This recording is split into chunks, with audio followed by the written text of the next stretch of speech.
rassembler les affaires. Et puis je te laisse aller faire ça. Hop. Viens, Côme. Viens par là, bonhomme. Je t'ai mis la dose de liquide vaisselle pour la journée, Laure. D'accord ? D'accord. Ça marche ? Ça marche. Allez, puis on fera le bilan à la fin de la journée.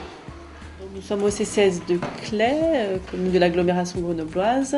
Le CCS est un établissement public qui gère un certain nombre de services qui vont des services petite enfance, des services gérontologie, des services d'action sociale. Est-ce que tu sais ça fait combien de temps que tu travailles ici? Ça fait longtemps? 10 ans. Tu as bien passé le travail. C'est pas dur, ça va. Ça te plaît? Ouais. Alors je pense que intégrer une jeune femme trisomique dans un service, dans certains services, ça ne va pas forcément de soi. C'est pas forcément quelque chose qui se fait simplement. Donc je pense qu'effectivement il faut une réelle détermination au départ, à la fois du côté de l'employeur, d'aller vers cette intégration et de réussir l'intégration. Après il faut une volonté de sa famille.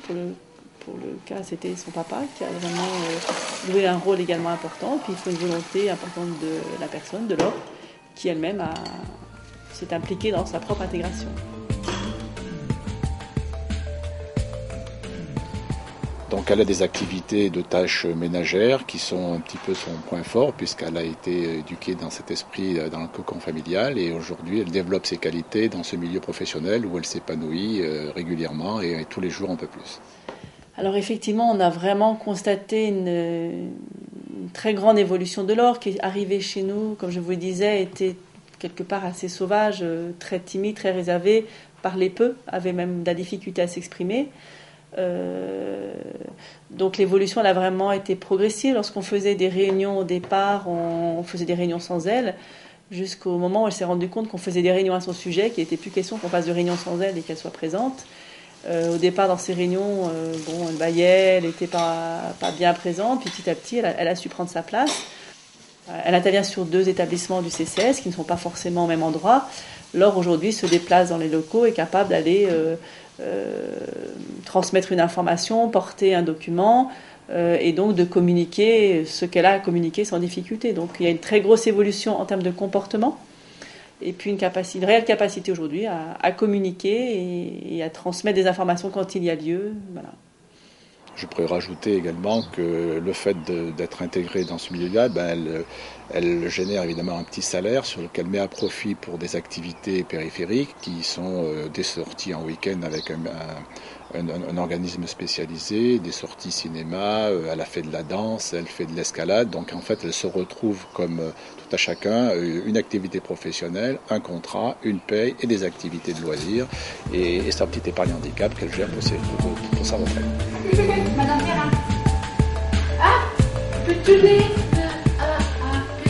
Tu m'as donné? Ah oui, c'était pas elle, c'est Madame Bayon. Madame Bayon, Madame Perrin. C'est peut-être aussi convaincre aussi les municipalités, les élus, etc., qui ont joué aussi pour leur un rôle important, parce qu'il y a eu le CCS, mais également l'équipe d'élus derrière a mis la main à la pâte pour dire on lance l'expérience. Prends-moi un papier, Laure, s'il te plaît.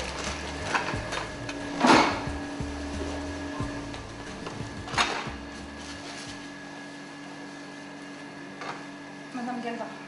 Ce que ça peut apporter aux autres, en fait, c'est clair que c'est un challenge gagnant-gagnant, puisque Laure, on en a parlé, bénéficie fortement de cette intégration. Par contre, toutes les personnes qui gravitent autour de Laure, que ce soit les parents des jeunes enfants à la garderie, que ce soit les personnes âgées de la résidence, que ce soit le personnel encadrant, tous ces gens-là ne sont pas spécialement formés, ni connaissent pas spécialement la trisomie. Et pour eux, c'est une découverte et une culture générale et aussi une prise en charge qu'ils considèrent qui est possible.